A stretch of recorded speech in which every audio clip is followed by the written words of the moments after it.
Hi guys, so today it's time for the concrete oversight. We'll take you through the process step by step. Enjoy.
Okay, so we're all prepared. We're just waiting for the ballast to turn up to start mixing for the slab.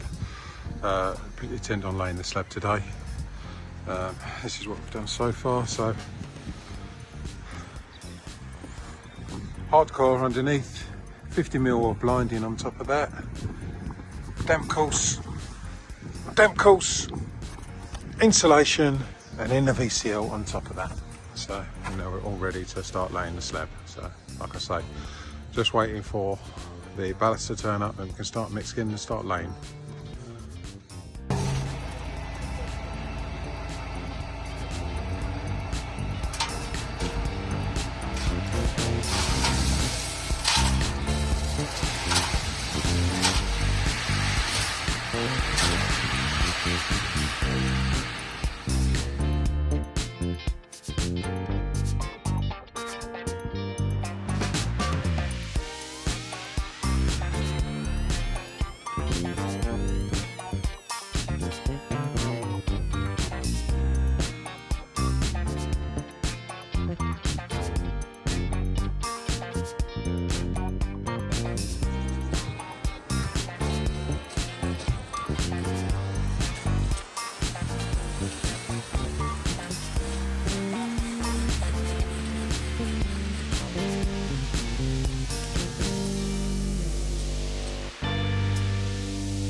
Thanks for watching. See you on the next one.